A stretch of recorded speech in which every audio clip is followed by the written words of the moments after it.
पूज्य वर्ग व उपस्थित माझ्या मित्रमैत्री सर्वप्रथम सर्वांना स्वातंत्र्य दिनाच्या खूप खूप शुभेच्छा. 15 ऑगस्ट 1947 रोजी आपला भारत देश इंग्रजांच्या गुलामगिरीतून मुक्त झाला.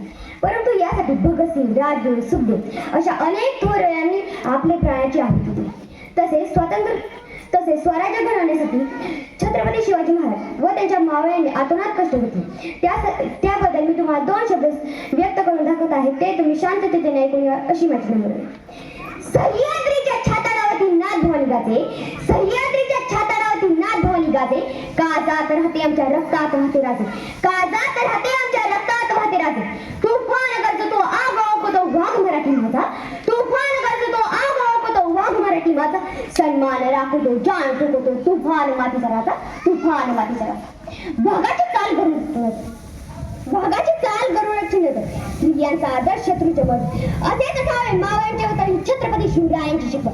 ताजमहाल जर प्रेमाची निशाणी आहे, ताजमहाल जर प्रेमाची निशाणी आहे तर शिवनेरी किल्ला एका सिंहाची कहाणी आहे, तर शिवनेरी किल्ला एका सिंहाची कहाणी. 300 किलोमीटर लांबीची भिंत बांधायला अवघी 150 वर्ष लागली. परंतु माझ्या राजानं अवघ्या 50 वर्षाच्या कालावधीत जेवढे किल्ले जिंकली त्यांची एकंदरीत लांबी 4000 किलोमीटर इतकी भरेल. चीनच्या भिंतीला अनेक आश्रम आहेत. मग हे काय नुसतं अभिमानच नाही तर गर्व आहे. मी मराठी मराठी या शब्दाचा अर्थ काय? मरेपर्यंत राज्याच्या सेवेसाठी ठेवलेला प्राण. ब्रिटिश लोक ओम या शब्दात संशोधन करतात, पण मला असे वाटते की खरं संशोधन छत्रपती शिवराय या नावाने करावे. कारण हे नाव घेतात अंगावर शहारे उभे राहतात, हृदयाचे ठोके वाढतात आणि शरीरात एक वेगळीच ऊर्जा निर्माण होते. सूर्यनारायण जर उगवत नसते तरी आकाशाचा रंग समान नसता. सूर्यनारायण जर उगवत नसते तरी आकाशाचा रंग समान नसता. जर छत्रपती शिवराय जन्मत नसते तर खरंच हिंदू धर्माचा अर्थच कळला नसता, तर खरंच हिंदू धर्माचा अर्थच कळला नसता. हे हिंदू प्रवास शिवाजी पगड़ी जब शिवाजी महाराज तैयार होते तो उठा कर जब घोड़े पर सवार थे तो झुकते सवाल लाके बंदर कहते काश्मीर मराठा होते, काश्मीर मराठा होते. मित्रांनो, शाहिस्तखानाला डायरी लिहायची सवय होती. त्याची डायरीचे नाव शाहिस्तखान भुर्जी असे आहे. याच खानाने शिवरायांनी केलेल्या हल्ल्याचा प्रसंग त्या डायरीत लिहिलेला आहे. आणि त्याने आणखी एक घटना लिहिली आहे. तो असा लिहितो की शिवराय आले तसे तुफान वारसारखे लाल बहादूर निघून गेले. थोड्या वेळाने गोंधळ झाला. शाहिस्तखानाची एक बहीण त्याच्याकडे धावत आली आणि म्हणाली, भाईजान गजब हुआ, मेरे लड़की लापता है. तेव्हा मोठी छकले शाहिस्तखान स्मित हस्ते करत म्हणाला, शिवाजी माणसं तिला पळ नाही तर जरी पळ तरी बेत राहा, कारण शिवाजी तिला पोच्या पोरीसारखे सांभाळ. अरे कोणता विश्वासाला दुश्मनाला महाराजांच्या चाळीत ठेवा. ती मुलगी तिथे एका पिंपात लपून बसली होती.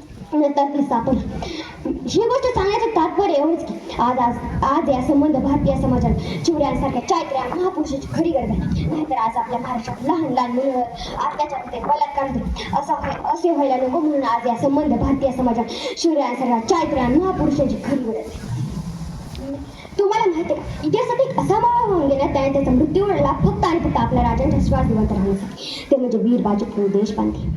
त्यांनी जेव्हा खिंडीत नरकाचा खेळ सुरू झाला होता, तलवारी भिडत होत्या, रक्ताचा वर्षाव सुरू होता आणि त्यांचे अंग पूर्ण रक्ताने भिजले होते, अंग थरथरत होते, तरी ते काही थांबायचं नावच घेत नव्हते. त्यांचं लक्ष होतं फक्त आणि फक्त विशाळगडावर येणाऱ्या तोफेच्या आवाजाकडे. त्यावेळेला दूर तोफेचा आवाज आला आणि त्यांनी थोडे स्मित हस्ते केले आणि छातीवर हात ठेवून म्हणाले, आता मी जाऊ शकतो, माझे राज्य सुरक्षित आहे. त्याच घोडखिंडीत त्यांनी त्यांचा प्राण सोडून दिला.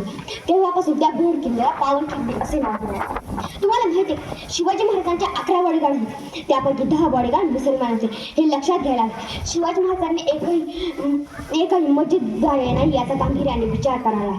रायगड किल्ला जेव्हा राजधानी बनवल्यानंतर तिथे जगदेश्वराचे मंदिर बांधले, तेव्हा शिवरायांनी मंत्र्यांना विचारले, जगदेश्वराचे मंदिर तर बांधलेच, पण माझ्या मुसलमान सैनिकांसाठी मस्जिद कुठे आहे? तेव्हा मंत्री म्हणाले, महाराज तुम्ही जागा दाखवा. तेव्हा महाराजांनी राजवाड्यासमोर जागा दाखवली आणि तिथे एक मस्जिद बांधली. हा इतिहास आपण लोकांना का सांगत नाही? हा इतिहास जर लोकांना समजला तर निश्चितच सामाजिक दूरी नाही शेवटी. 16 वर्षात का शिवनेरी तारचमला आणि हा सिंह पुढे जाऊन रयतेचा बळी झाला. लक्षात ठेवा, शिवाजी महाराज कोणत्या धर्म किंवा जाती विरुद्ध नव्हते, ते फक्त आणि फक्त अन्यायाविरुद्ध होते. याचा विचार करायला हवा. जाता एवढेच म्हणजे हे देवाला पुढच्या जन्म घाताला माझ्या काही इच्छा लक्षात. मी धुकट झाले तर रायगडाच्या होते, मी माझी झाले तर सह्याद्रीच्या होते. तलवार नको भवानी तलवार होते, वाघ नक्या होते, मंदिर नको जगदेश्वरी पाहिरे होते. आणि पुन्हा माणूस जन्माला आले तर हसत मरणार शिवा काशीत, आणि तेही जमले नाही तर पुन्हा जन्मालाच घडलं. कारण मी या जन्मात धन्य झाले महाराजांच्या महाराष्ट्रात शोकाने मन जन्म घेऊन शोकाने मन जन्म बोला